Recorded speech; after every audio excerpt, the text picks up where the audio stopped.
জানো মা, এখন আমি অনেক সকালে উঠি।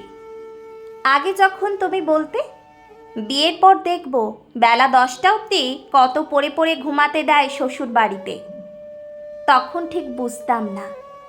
আসলে ঘুমোতে দেয় না বললে ঠিক ভুল হবে। দেওয়া বা না দেওয়ার প্রশ্ন আসার আগেই উঠে পড়ি। কারণ একটাই, ওই যে শ্বশুর বাড়ি আমার তো বাড়ি না, তাই চক্ষু লজ্জায় উঠে পড়ি। হ্যাঁ, ভালো শ্বশুর বাড়ি। রান্না না করলে হয়তো কিছু বলবে না ঠিকই, কিন্তু বলা বা না বলার প্রশ্ন আসার আগেই নিজে এগিয়ে যায়।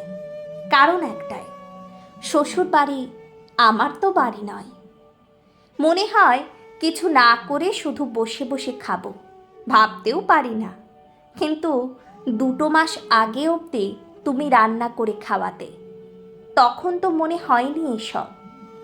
তুমি নেহাত অসুস্থ হয়ে পড়লে তবেই রান্নাঘরে পা দিতাম, তাছাড়া না। মাঝে মাঝে তুমি বিকালবেলা বলতে 1 কাপ চা করে দেওয়ারও কেউ নেই। এখন আমি প্রায় রোজই বিকেলে চা করি। খুব ইচ্ছে করে যদি তোমাকে গিয়ে 1 কাপ দিয়ে আসতে পারতাম।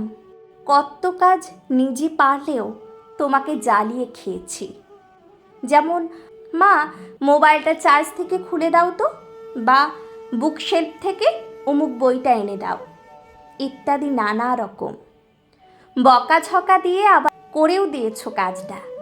মুখ ফুটে পারবো না বলতে পারোনি।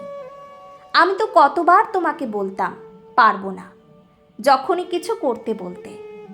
আজ আমার নিজেরটা তো নিজেই করি। মাঝে মাঝে বড় বলে মোবাইলটা এনে দাও, ভাবি ও নিজের বাড়িতে আছে বলেই হয়তো এখনো আবদার করা ছাড়েনি।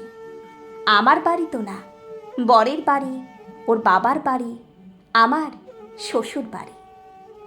মাঝে মাঝে ইচ্ছে করে এই কথাগুলো কাউকে বলি, বোঝাই, কিন্তু আবার ভাবি লোকে আমাকে পাগল বলবে।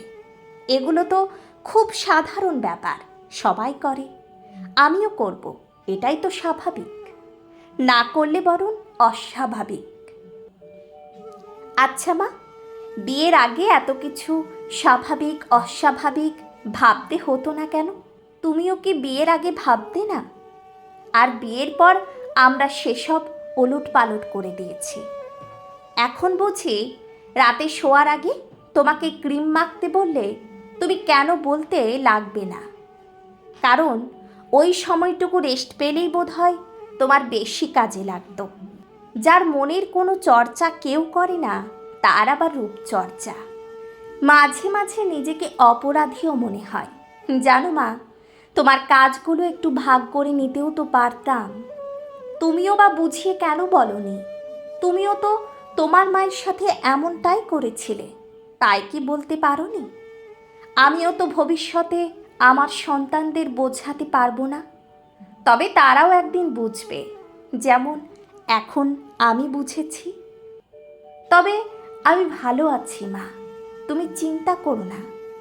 বুঝিয়ে নিয়েছি নিজেকে বিয়ের পর মেয়েদের কি কি করতে হয় আর কি কি করতে নেই। তবে কি কি করতে হয় সেই লিস্টটাই বড়। নিজের ইচ্ছে মতো ড্রেস পরতে নেই, সবার আগে খেয়ে নিতে নেই, খুব জোরে হাসতে নেই, জোরে কথা বলতে নেই, কেউ ভুল হলেও তাকে ভুল বলতে নেই, যখন খুশি শুতে নেই।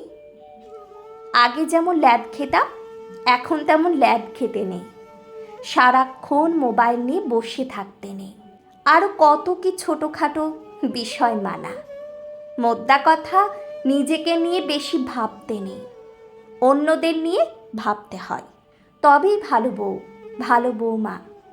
কিন্তু যতই ভালো বউ হও না কেন, তবু এই বাড়িটা শ্বশুর বাড়িই থাকবে, আমার বাড়ি কোনোদিনই হবে না। আর ওটা তো এখন আমার বাপের বাড়ি। কথায় কথায় লোকে বলে, তবে আমার বাড়ি কোনটা মা? তোমার বাড়িই বা কোনটা? তুমি ভালো থেকো মা, আর পরের জন্মে আবার আমার মা হয়ে এসো। পরের জন্মে প্রথম থেকেই তোমার কষ্টগুলো ভাগ করে নেব।